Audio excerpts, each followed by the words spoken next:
Hi friends, అందరికీ నమస్కారం. మన వీడియోస్ పోస్ట్ చేయడానికి చాలా గ్యాప్ వచ్చింది కదా. So welcome back to BSF's YouTube channel. మనకి కొత్త సంవత్సరం అయిపోయాక ఏపీలో కానీ తెలంగాణలో కానీ జరిగే సంక్రాంతి సంబరాలకి గాను ఎలా ఈ 3 రోజులు సాగుతుందో చెప్పబోతున్నాను.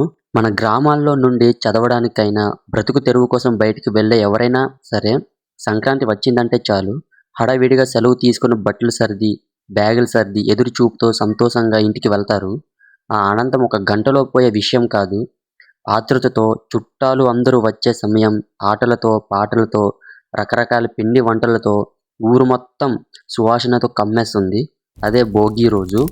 ఇంట్లో ఏవైనా పనికిరాని చెక్క ముక్కలు కర్రలు తెచ్చి పెద్ద మంటలతో ఎగిసే అగ్గితో అందరూ జరుపుకుంటాం. ఈ సంక్రాంతి జరిగే సమయంలో అయితే మన దగ్గరలో జరిగే సంతకి అయితే మనం వచ్చాం. అందరూ కొత్త బట్టలు పిండి వంటలకు అవసరమయ్యే సరుకులు కొంటున్నారు.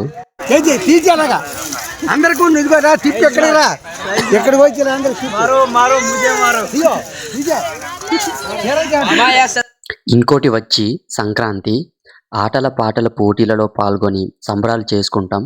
ఇంటి ముందు ఆవరణలో ముగ్గు గొబ్బెమ్మలతో అందంగా కలకలలాడుతాయి.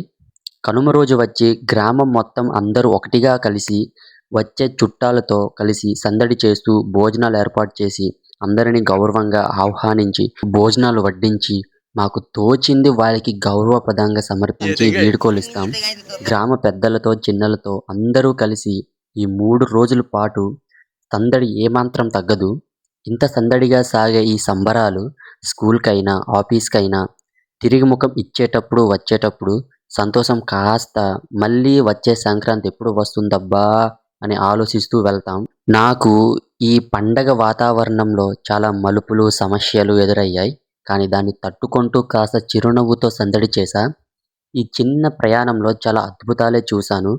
మర్చిపోలేని సంఘటన ఏదైనా ఉంది అంటే అది మన పార్వతీపురం మన్యం జిల్లా నుండి యూట్యూబ్ క్రియేటర్ అయిన మినీ ఎక్స్ప్లోర్ నుంచి చిన్నారావు గారితో అయితే మనం జర్నీ చేస్తున్నాం. పొద్దున్నే లేచి స్నానం చేసి రెడీ అయ్యి ఇంత చలిలో మన చిన్నారావు గారితో ప్రయాణం చేశా. అలా సీతంపేట అందాలు చూసి టూరిస్ట్ ప్లేస్ని దాటి ఎప్పుడైనా వచ్చి చూద్దాంలే అనే ఆలోచనతో వచ్చి మొత్తానికి మన పెట్రోల్ బంక్కి చేరుకున్నాం. చేసే ప్రయాణం కాస్త దూరం ఉన్నచో అలా పెట్రోల్ కొట్టించుకొని అలా సాగిపోయాం. ఆ సమయంలో మన చిన్నారావు ఫాలోవర్ కలుసుకుంటూ ఫోటో దిగాక మళ్ళీ స్టార్ట్ అయ్యాం.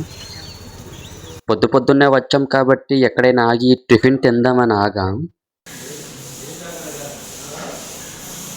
మొత్తానికైతే మనం రావాల్సిన ప్లేస్కి వచ్చేసాం. కాసేపు మన చిన్నారావు గారితో మాట్లాడి సెండప్ ఇచ్చేసి మన గమ్యానికి స్టార్ట్ అయ్యాం. థ్యాంక్ యూ సో మచ్ అండి చిన్నారావు గారు, మాలాంటి చిన్న క్రియేటర్తో ప్రయాణం చేస్తున్నందుకు అండ్ నన్ను సపోర్ట్ చేస్తున్నందుకు. అలాంటి చిన్న గ్రామాల నుండి బయటకు వచ్చే వాళ్ళందరూ ఇవే చిన్న ఆనందాలు. దీన్నే నెమర వేసుకుంటూ వచ్చే సందడి కోసం ఎదురు చూస్తూ ఉంటాం. మన సంక్రాంతి ఫెస్టివల్ సంగతులు ఇంతేనండి. ఇంతటితో సమాప్తం. అందరికీ నా ధన్యవాదాలు. కొత్తగా ఎవరైనా మన వీడియోస్ చూసిన వారు ఉంటే ప్లీజ్ సబ్స్క్రైబ్ చేసి నన్ను ప్రోత్సహించి సపోర్ట్ చేస్తారని కోరుకుంటున్నాను. ఇంకో వీడియోతో మళ్ళీ కలుద్దాం. Bye friends.